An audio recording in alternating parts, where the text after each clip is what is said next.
ছেলে উত্তর দিল, কারণ আজ তোমার বিবাহ হচ্ছে। বাবা আশ্চর্য হয়ে ছেলের দিকে তাকিয়ে রইল। এক ব্যক্তির স্ত্রী ৪৫ বছর বয়সে মারা গেলেন। স্ত্রীর মৃত্যুর পর ওই ব্যক্তির বন্ধু বান্ধব, আত্মীয় স্বজন সবাই পরামর্শ দিতে লাগলেন দ্বিতীয়বার বিয়ে করার জন্য। কিন্তু ওই ব্যক্তি বললেন যে আমার স্ত্রীর সব থেকে বড় উপহার আছে তো, আমাদের ছেলে, ওকে নিয়েই আমার বাকিটা জীবন কেটে যাবে। দেখতে দেখতে ছেলে বড় হলো। উনি তখন ছেলেকে সমস্ত ব্যবসা বাণিজ্য বুঝিয়ে দিয়ে কখনো নিজের, কখনো বন্ধুদের অফিসে গিয়ে গল্প গুজব করে সময় কাটান, আবার কখনো কখনো এদিক ওদিক বেড়াতেও চলে যান। এরপর ছেলের বিয়ে হলো, ঘরে বৌমা এলো। বৌমার হাতে তিনি সংসারের সমস্ত দায়িত্ব তুলে দিলেন। ছেলের বিয়ের ১ বছর পর ভদ্রলোক একদিন দুপুর বেলায় খাবার খাচ্ছিলেন। ছেলে অফিস থেকে এসে হাত মুখ ধুয়ে খাবার খাওয়ার জন্য তৈরি হচ্ছিল। ছেলে হঠাৎ শুনতে পেল যে বাবা খাবার শেষে বউয়ের কাছে দই চাইল, আর বউ জবাব দিল আজ ঘরে দই নেই।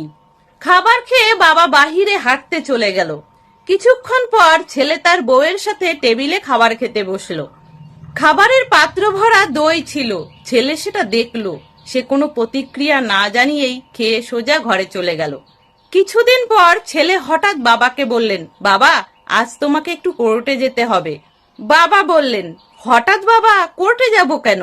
ছেলে উত্তর দিল, কারণ আজ তোমার বিবাহ হচ্ছে। বাবা আশ্চর্য হয়ে ছেলের দিকে তাকিয়ে রইলেন।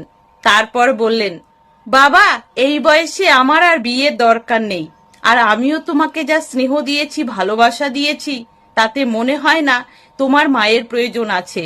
তাহলে এই বয়সে এসে আবার বিয়ে কেন? ছেলে তখন বলল, বাবা আমি না নিজের জন্য কোনো মা আনছি, না আমার স্ত্রীর জন্য কোনো শাশুড়ি আনছি, আমি তো শুধু তোমার দইয়ের ব্যবস্থা করছি।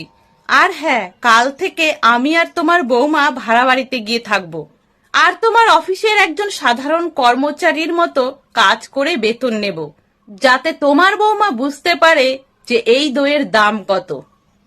বাবা মা অনেক কষ্ট করে ছোটবেলা থেকেই আমাদের নিত্য প্রয়োজনীয় জিনিসগুলোর যোগান দেন, আমাদের মানুষ করে তোলেন, বড় করে তোলেন। কিন্তু কোনো এক সময় এসে আমরা ভুলে যাই যে তারা আমাদের দয়ায় নয়, বরং আমরা তাদের দয়াতে বেঁচে আছি।